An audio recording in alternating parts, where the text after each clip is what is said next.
Good morning, Monday, November 11th. Happy Veterans Day to everyone. So make sure if you got any service members in your family or that were in the Armed Forces, make sure you give them a shout out, text or call them and thank them for their service. We'll talk a little bit more why about November 11th being Veterans Day later on the year. Um, Sorry, this is another day that I'm gone, but this will be the last day I'm gone until like January 17th, so that's positive. And today is going to be kind of textbook work. There's very few places in the textbook, or a couple, I should say, that I think that are worthy of actual like long grinding out passages of reading, and this is one of them, just because it sets up so much later on. So we'll be reading 204 to 210, and it's about Jefferson and the kind of switch from the Federalists with Washington and Adams to now this kind of Democratic Republican Thomas Jefferson. Um, so it is important to kind of take the time to read it.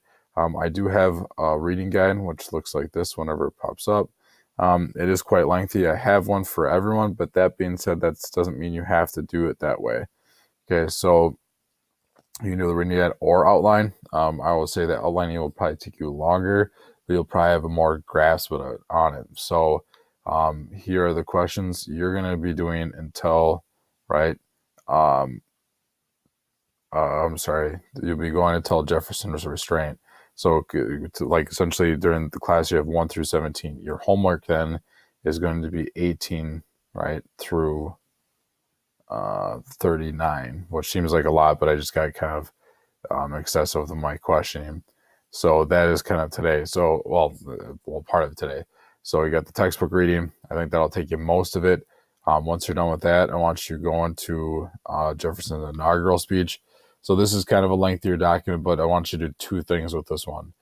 So again, one, I want you to think about how does this contrast with Washington's, and the second is I want you to kind of like pick one thing out of each and highlight it as like the major takeaway from it, right? And then we'll kind of talk about it too. Now, the second thing I want you to do is on the bottom of this, my computer will overload here, is 2 questions. Okay. So I want you to consider these 2 questions to be able to somewhat answer them. Now there's like 3 or 4 questions in each. If you know what between the answers or somewhat of an answer between 2 of them, I'm fine with that. So you kind of have a lot on your plate. And then on class, so you have the textbook reading guide or outline. You just have to do one of these, and then you have to do Jefferson's inaugural speech. Um, the homework tonight, right, is 2 pages, and it kind of seems it's just that you're completing the packet for the reading guide, which is Jefferson Restraint, and then the dead clutch of the judiciary, which is going to establish our judicial review of this idea that the Supreme Court can review and deem what laws are and aren't constitutional. That's not anywhere in the Constitution, and they kind of make up that rule for themselves, which is kind of an interesting story.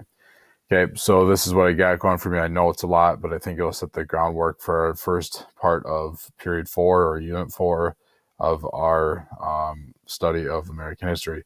So if you have any questions, feel free to email me. I'm hoping to have those SEQs graded for tomorrow for you guys, and then we'll kind of go on from there. All right. Well, again, if you have any questions, let me know. If not, I'll see you all on Tuesday.